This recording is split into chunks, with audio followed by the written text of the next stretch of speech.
Imagine construir um dos navios mais poderosos da Europa, investir milhões e também mobilizar diversos trabalhadores, equipá-lo com um dos maiores canhões já colocados em um coraçado e transformá-lo em um símbolo de poder alemão. Agora imagine esse mesmo gigante se tornando o alvo mais procurado do planeta. Durante alguns dias, o Bismarck parecia imparável. Ele afundou um dos navios mais famosos da Marinha Britânica, humilhou uma potência naval que dominava os mares por séculos. E também fez o governo britânico entrar em estado de alerta. Mas poucos dias depois, esse mesmo navio Bismarck estaria no fundo do Oceano Atlântico. E o mais curioso é que existe uma pergunta do que realmente aconteceu com o famoso Bismarck. Será que foram canhões britânicos ou se não torpedos? Ou a própria tripulação decidiu afundar o navio? Essa é a história que a gente vai descobrir hoje. Mas antes da gente ir a fundo, eu peço que você deixe seu like e se inscrever-se. E lembre-se, os navios passam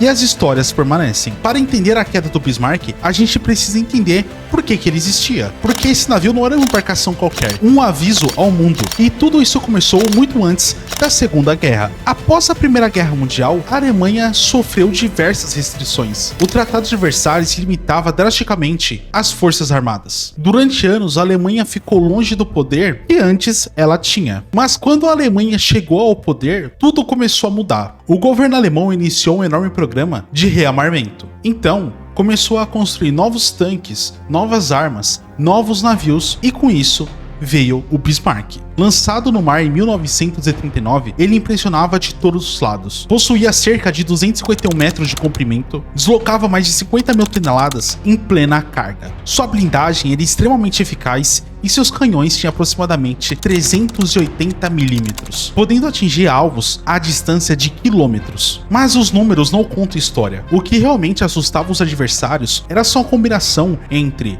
velocidade, proteção e a sua força. O Bismarck, ele não era só forte, ele era equilibrado, podia lutar, podia perseguir e também, principalmente, podia escapar. Pelo menos isso era que a marinha alemã acreditava. E quando ele entrou em serviço, todos já se orgulhavam do Bismarck. E ele se tornou o símbolo da Kriegsmarine. Jornais falavam dele e propagandas o exaltavam. E para muitos alemães, o Bismarck representava o renascimento do poder naval do país. Mas os navios não são construídos apenas para ficar nos portos, mas sim são feitos para conquistar missões. Em maio de 1941 chegou o grande momento de colocá-lo à prova. Uma operação que começasse com sucesso e se tornaria praticamente um luto. O Bismarck recebe sua primeira missão. O plano parecia simples: sair do Oceano Atlântico e atacar aos comboios dos britânicos, interromper o fluxo de suprimento que mantinha o Reino Unido nas guerras. A operação recebeu o nome de Rheinbank. Ao lado do cruzador pesado Prinz Eugen, o Bismarck deixou a Alemanha e foi seguindo em direção aos britânicos. Mas eles estavam muito atentos. Eles tinham observadores, serviços de inteligência e aeronaves sobrevoando. Todos procuravam sinais alemão.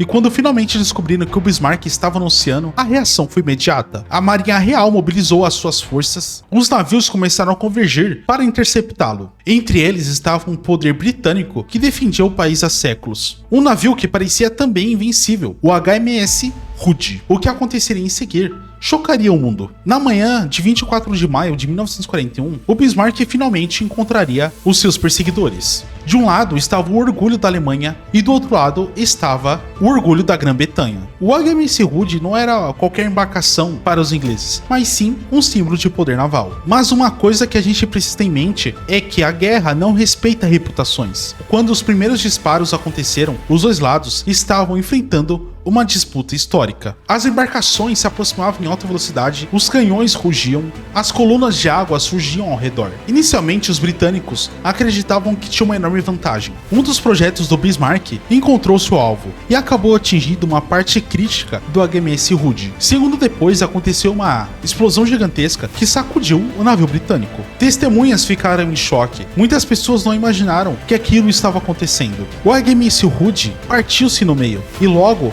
desapareceu mais de 1.400 homens e apenas 3 ficaram para contar a história. O mundo ficou impressionado porque uma lenda naval tinha acabado de ser destruída. E quem havia feito isso era o próprio Bismarck. E de repente o navio alemão se tornou um dos mais temidos do Atlântico. Mas havia um detalhe muito importante: o Bismarck, durante o confronto, sofreu grandes ataques, atingiu partes importantes. Um dos impactos causou vazamento de combustível, o outro atingiu a sua autonomia. Talvez naquele momento as pessoas não perceberam, mas a mesma lenda que havia derrotado o HMS Hood também havia sido muito ferida. E os britânicos não queriam apenas encontrá-lo, eles queriam uma vingança. Quando a destruição do Hood chegou ao Reino Unido, a reação foi imediata. A população ficou em choque, a Marinha Real ficou furiosa, e o primeiro-ministro Winston Churchill deu uma missão muito simples para a Marinha: encontrá-lo, o Bismarck, de qualquer jeito. Ele não queria saber de custo, não importava quantos navios fossem necessários. O Bismarck precisava ser afundado. Uma das maiores caças navais havia começado naquele momento. Então ele começou a mobilizar porta-aviões, destroyers,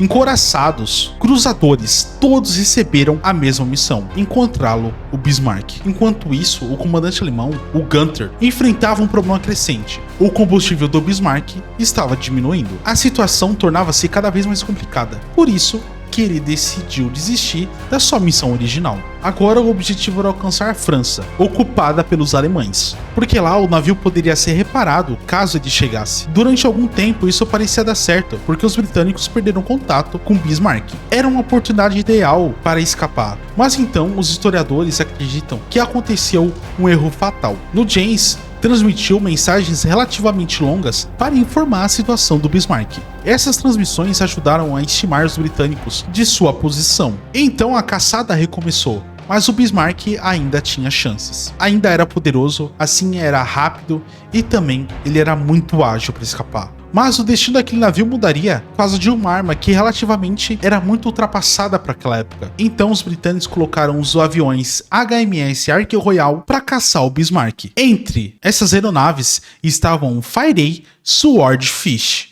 biplanos lentos, com aparência antiquada, que pareciam pertencer à época da Primeira Guerra, comparado aos aviões daquela época. Quase uma relíquia voadora. Mas ele tinha uma enorme vantagem: conseguiam voar, mas muito devagar. Isso dificultava a pontaria dos sistemas antiaéreos. Quando os Swordfish encontraram o Bismarck, eles começaram grandes ataques. Canhões antiaéreos disparavam sem parar. Então o Bismarck sofreu diversos danos e os trabalhadores tentavam recuperar o seu controle. Naquela noite, praticamente, o destino de Bismarck havia sido decidido. Os britânicos não deixaram escapar.